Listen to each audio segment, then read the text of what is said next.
That hits the spot. You know you're getting weirder, right? Probably accurate. How is it possible that every season of Legend of Vox Machina can blow me away? Check for traps next time, all right? I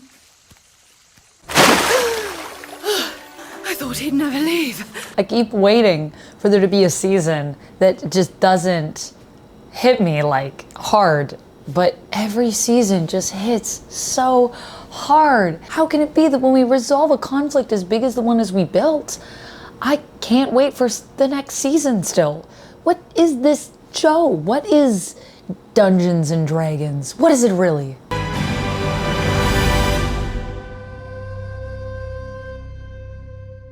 Hello again, everybody. Welcome back. We are here to talk about The Legend of Vox Machina Season 3. This is a show that I have loved for all the previous seasons. Obviously, I wasn't making content at that time here on my channel, so this is something that I am only now talking about, but I have been here the whole time watching it and loving it.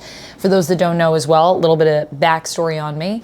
I have been playing Dungeons and Dragons since I was a teenager. Love playing Dungeons and Dragons, so also just a big time fan of that. Although I've never really watched Critical Role, the cool thing about The Legend of Vox Machina is it makes me want to go back and watch episodes of Critical Role that inspired the show that we have, the animated series that tells the story of these adventurers who, of course, were all played by Critical Role and still are, because they get to do the voices still, which is, I think, also honestly a dream come true. Doing a campaign and then getting it to be animated in this way. It's so cool. And the animation. But before we talk about all of that good stuff, I also just want to say, fair warning, spoilers ahead. We are going to be talking about lots of stuff that happened this season, so just get ready. I don't even know how to summarize this season, but I'm going to do my best to give you a quick synopsis. Basically, this season is about getting all the things that we need together to finally face down Thordak. So our band of heroes is finally confronting Thordak in this season.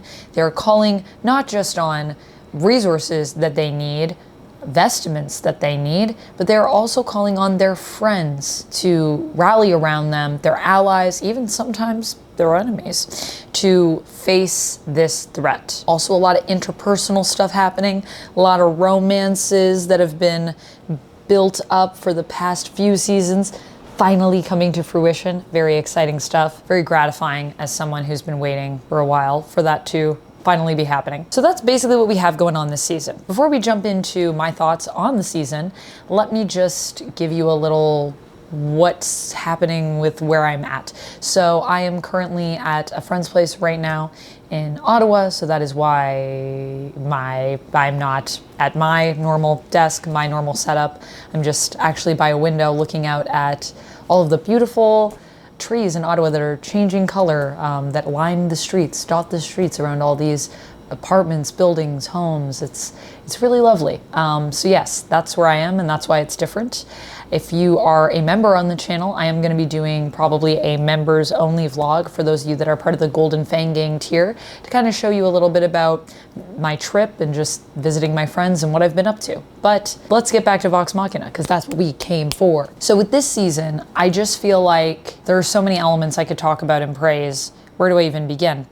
Let's start with the animation. The animation is something in this show that constantly blows my mind. If you have heard me talk about some of the episodes when I was streaming, I was kind of talking about my time watching all of it. It just got to the point where so many episodes had come out and I hadn't done a video yet that I said, may as well just wait till the whole season is out. But something that I talked about was this epic battle that we get, where I was saying it's like a Godzilla Kong style battle in essence, where we have our ice dragon and we have the demon facing off. That, and I would say the epic fight at the end of the season where we face off with Thordak are really great examples of just how amazing this animation is. Now, of course, it's not just down to the fight scenes. We also get that episode where we go to Scanlan's club, his retreat that he has, and even just in the downtime,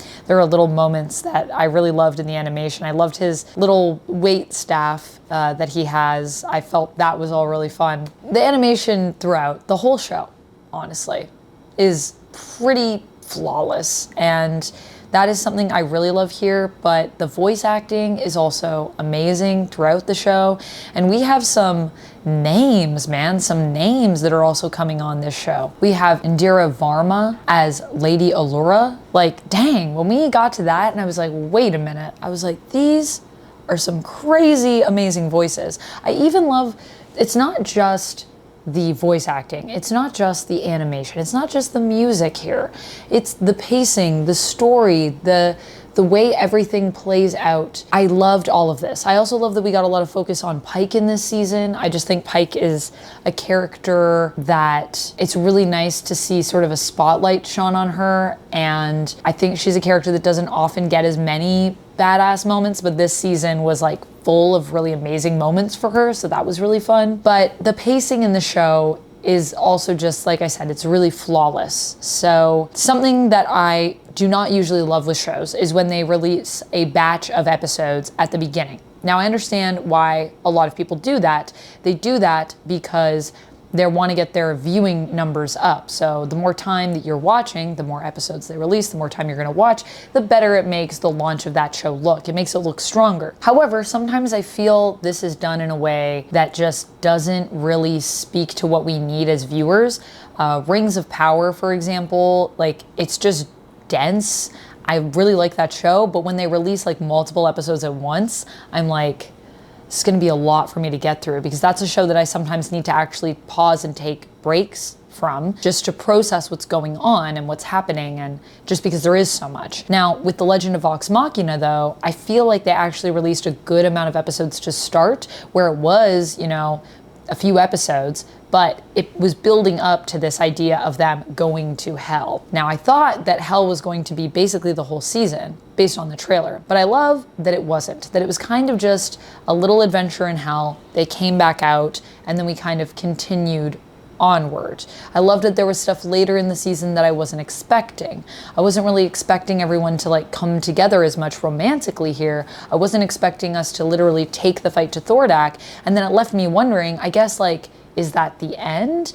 I'm sure the campaign went on. This is just kind of like a first major adventure, I would say, for the party. However, how do you keep the intrigue when much of the intrigue was dealing with Thordak, which we deal with in this show?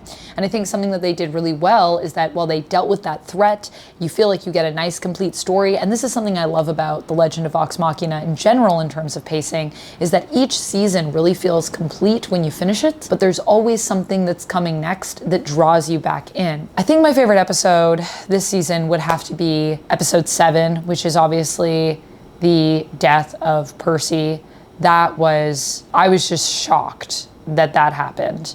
And obviously I had seen in the trailer, it looked like there was going to be a funeral, and I was wondering if we were going to lose a party member, because it can happen when you play Dungeons and Dragons, but it's hard when it happens. And I never thought that we would lose one of our main party members, but we did. Now, of course, as Matthew Mercer said in the live play, the actual play that they did when this happened in the Critical Role campaign, there are obviously ways that we could potentially get Percy back. Death is not always the end of someone's story in Dungeons and Dragons, but it's still insane to me that we even went there. It was really interesting to watch, and that's another thing that I love about the show, because I'm so pulled into these characters' stories that I also just want to see, for the folks that are playing them in the show, who played them in the campaign on Critical Role, what these moments were like for them. I think the cool thing about Dungeons and Dragons as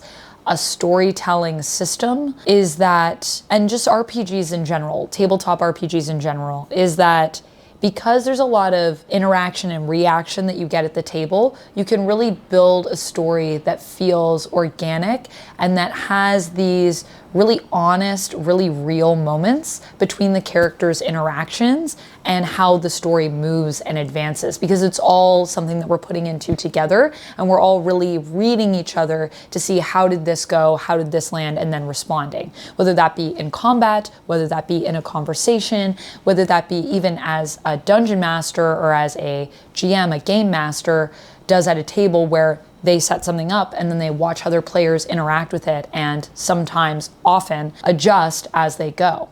And I just think that is something that is so cool to see in this story, just translating so well to an animated show, or I think even to really any type of media you would want to make this story out of. Like, you can make, obviously there are books, there are comics, you could do something live action. The fact that Honor Among Thieves, although it wasn't necessarily based on a specific campaign that a group of people played, the fact that this is a storytelling system that allows us to really build great, intricate, and very real stories in a way that you don't always get when just you have one person writing a script is so fun. And I just have loved the journey. I continue to love it, and I continue to love to watch the realness in people's response to a character in a party dying in combat, which can happen at any time. It really can. Ideally not on your first go, but even that can happen. So I'm curious to see where we go with Percy's journey in the next season. That was something that really pulled me back. But also the fact that at the end, we find out the fact that even after Thordak is defeated and we think we're safe and we think we're good, and Keyleth goes to apologize, and then we realize that actually this is kind of a betrayal. This is kind of for some darker, sinister means that they had this pact, and is once again betrayed, and then Thordak's body is spirited away for purposes we don't know what. Probably something awful's about to happen. I love that that's how we ended this season. I mean, it's just, everything just really brings you back in. Even when things are finishing, something new is always starting that makes you even more intrigued and makes you want to continue on the journey. And so I cannot wait to see what we do next season.